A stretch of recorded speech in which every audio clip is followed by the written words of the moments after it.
Jamaica is a melting pot of many cultures, and for over a century and a half, the Chinese have been a crucial ingredient in our cultural stew.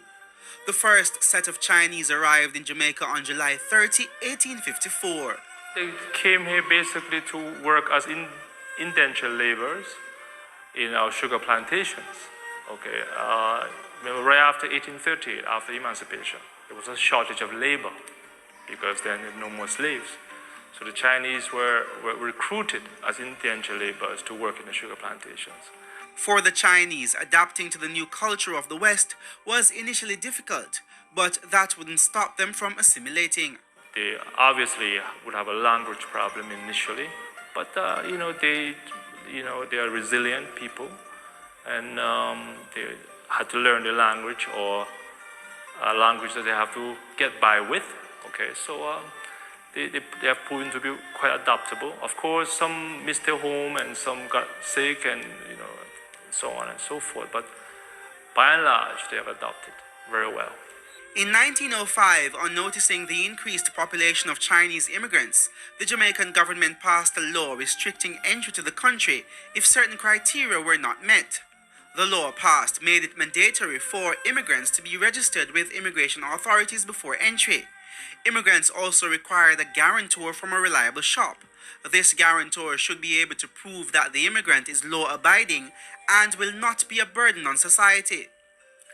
Having arrived in Jamaica, the authorities needed to know the immigrant's address and contact information. But that did not stop the Chinese as the numbers continued to grow, forcing the government to impose stricter immigration laws for Chinese nationals wanting to move to Jamaica. But the Chinese still came. At the end of their indentured contract, many Chinese who came opted to either go somewhere else on new contracts, go back to China, or set up shop in Jamaica, literally. For those who stay, they will start their little, called Chinese shop or Chinese shop, okay, in around the plantation initially, because people who work in the plantation, they have to get goods, okay, their supplies, their daily food and stuff, food supplies, and that is the origin of really the shop, the Chinese shops that they start up in those days. One of the lasting legacies of the Chinese influence on Jamaica is the numbers game, known as Japan. Japan is said to have arrived in Jamaica with the earliest Chinese immigrants in the 1850s.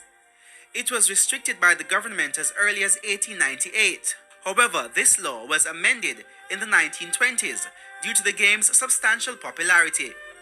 Today, Japan's meanings are most likely both Chinese and Afro-Jamaican in origin. The game has evolved into what is popularly known as cashpot these days.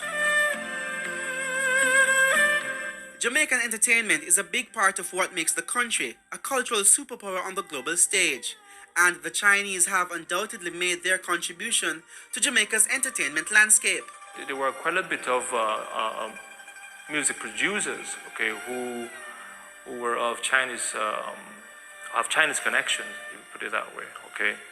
I think they have been involved with the likes of producers for likes of Bob Marley and the Wailers and many other artists. Okay, well, Brian Lee and the Dragonaires, for instance, everybody knows about Brian Lee and the Dragonaires. They have been really a forerunner or forefather of the carnival music. Despite being quite immersed in Jamaican social culture, efforts have been made by the Chinese Benevolent Association to keep the Chinese culture alive locally, not only for Chinese Jamaicans, but for all Jamaicans. The Chinese community here, they have been involved in really all aspects of our social life, okay? And at CBA, we have our Chinese New Year celebration, which is celebrated by the wider Chinese community as well. Okay, we have over 2,000 attendees every year for the Chinese New Year celebration, which is hosted here. And we have music classes here, we have Tai Chi classes here, we have martial art classes here, we have Mandarin language classes here, and not to speak of the other sporting facilities that we have here, that other schools can come here to participate. The CBA president says the Chinese will continue to contribute to nation building. What we need to know is this, okay? The Chinese have come here for over 150 years, okay? And you find that a lot more Chinese are coming because of the people who are here already, okay? And let's not forget that we as a people have integrated within the Chinese, within the Jamaican culture, within the Jamaican society. It's important to note that we are all Jamaicans, okay? But for the Chinese here, we have a lineage, okay, a Chinese lineage. But I believe that it's important to know that out of many one people means that we're all Jamaican.